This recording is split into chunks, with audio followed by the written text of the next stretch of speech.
Why do I love geography? Because it's all around me.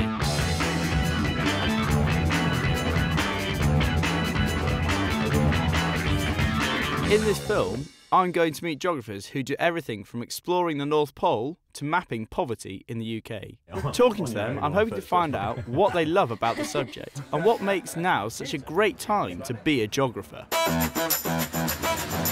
The Royal Geographical Society in London runs projects in schools to promote the uptake of geography. I'm part of the Geography Ambassador Scheme.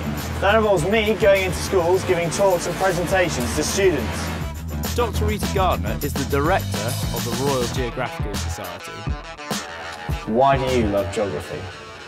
I love geography because the world's all interconnected, and geography enables me to study different bits of that and how it fits together. But it also helps me to understand about the future, because geography includes the study of big issues like climate change, about globalisation and economic systems, and it helps me to see how the world is changing and what role I can play in it.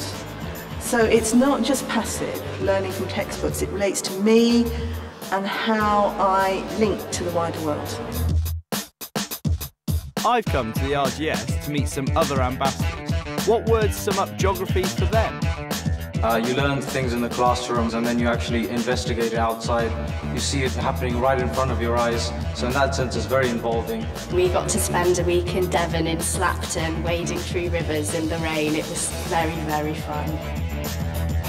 Oceans, to me, the oceans are amazing. I live by the sea in Dorset. You can see just how vast these things are and how important they are to everyone who lives on the planet. Diverse. I chose this to describe geography because people are always teasing, oh, geography, that's not a real subject. But it ties in economics, biology, and sociology. It combines so many areas. And it's studying this place that we live in, which is amazing.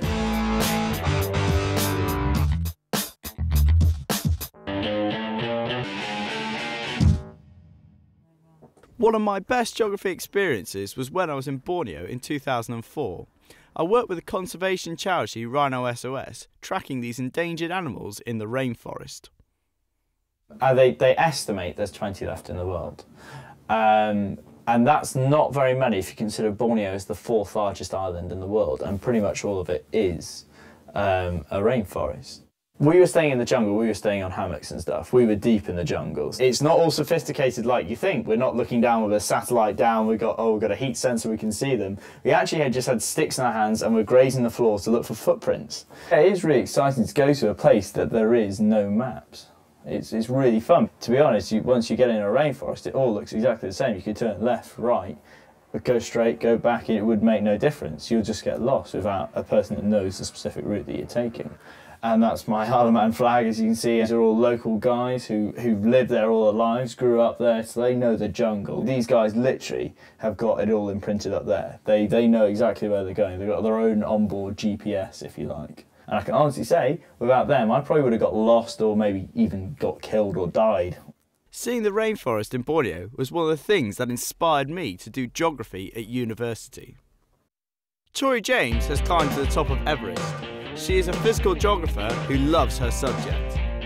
I really do love it. I love it because it literally is all around you, both the built environment and the natural environment. And I've been really lucky to have been involved in a number of expeditions now where all my sort of geographical knowledge is just there in front of me.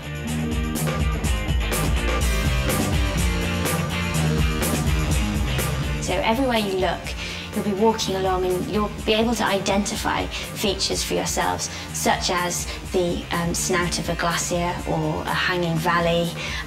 You'll be able to see, erosion actually taking place before your eyes.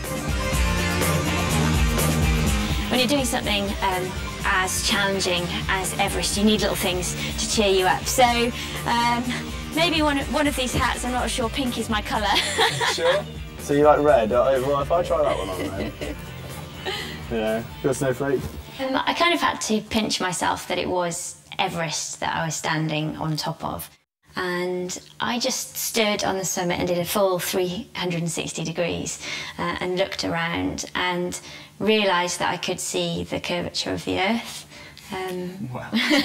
and also I reached the summit at 7:30 in the morning, and so I could see Everest's own shadow stretching out across the Himalaya over other mountains. So then it really did dawn on me that yes, I was standing on the highest mountain in the world.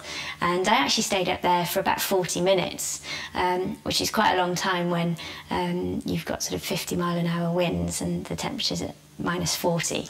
And so, yeah, when my hands did finally start to go, I thought it would be best to start my descent.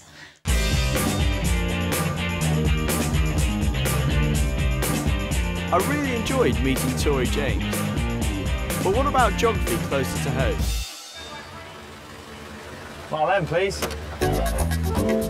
Geography is ranked as one of the top 5 degrees by employers. But what will the world of work have to offer a geographer like me? I'm off to meet Laura Fry. She's using her geography skills to create new and interesting maps of the UK. As a kid, I always liked maps, so I've always been a bit of a geography geek in that sense.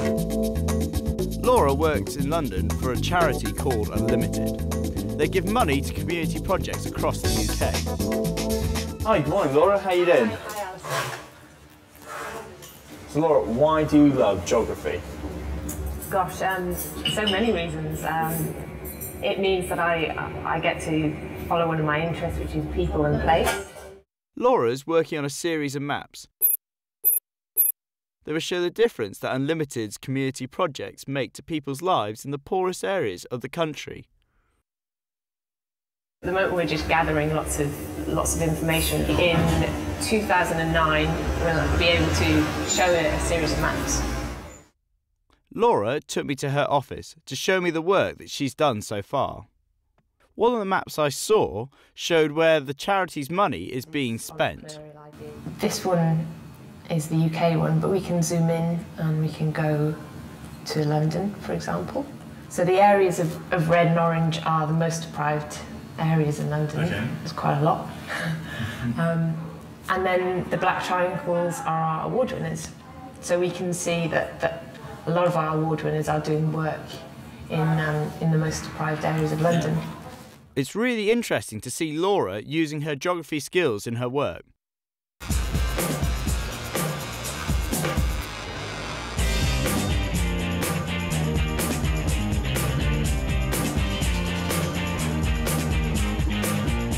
I see the problem of big city life every day.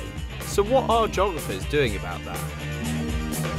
I'm off to meet Owen Wilson. He teaches biking skills and promotes cycling as a sustainable mode of transport.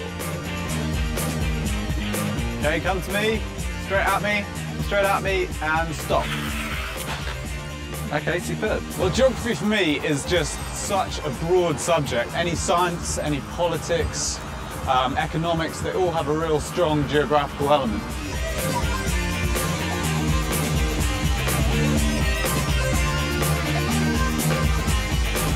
So, what does all that have to do with geography then? Well, cycling is probably the most sustainable form of transport. I mean, some people might argue walking is, but the advantage of cycling is it allows you to get from one place to another very quickly. In London, it's in fact the fastest mode of transport. So, in a city like London, which has got incredible transport problems, cycling is a very cheap, easy and quick solution. But what does the word sustainable mean then? We hear it all the time. Okay, well, sustainability generally is managing to meet the needs of the current generation without compromising the needs of the future generations. So in terms of something like cycling or transport, that is looking at ways to keep people moving but without depleting the resources of the planet. So in almost every other form of transport, you're consuming fossil fuels, whereas cycling, the only energy you're using is the energy you put into your body. Okay.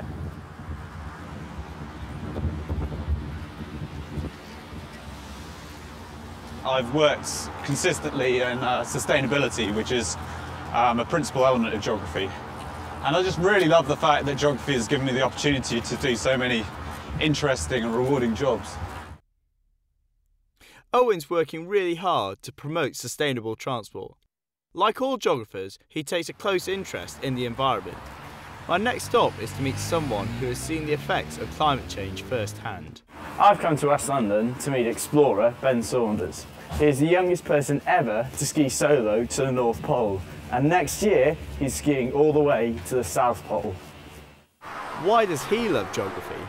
I love geography because it inspires kids to explore, to get outside their normal, immediate environment, get outside their comfort zone, if you like, and to find out a bit more about the world. I've made 3 expeditions now to the geographic North Pole, and the interesting thing about the North Pole is it's in the middle of the sea, so it's an environment that is in a constant state of flux. The sea ice is always drifting, it's always breaking up, refreezing, so you never know what you're going to face from one day to the next, and it's a challenge that as the ice gets thinner each year, gets tougher each year. I'm enormously lucky to have seen as much of the Arctic as I have at first hand, and I've kind of fallen in love with the place really. It's an awesome environment.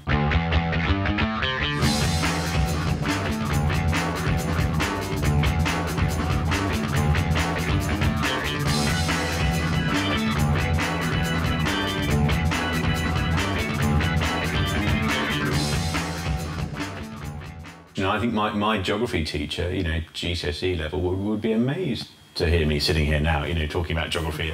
I don't think I ever really responded particularly well to conventional teaching, sat in a class, 30 kids, teacher, here's the board, here's a map.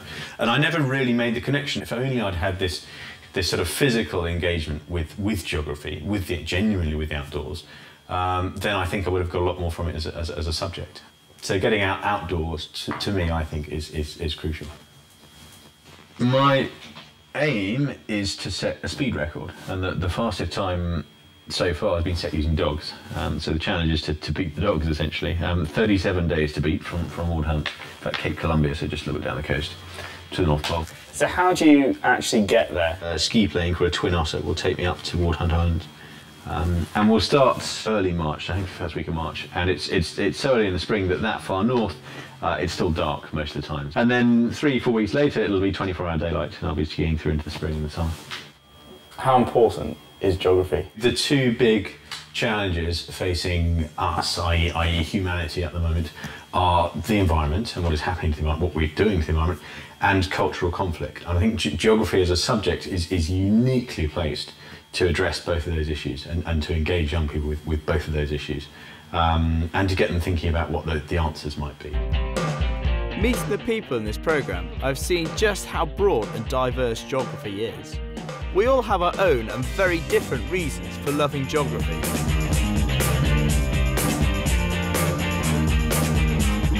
But there's one thing we all agree on: there's never been a more exciting time to be a geographer.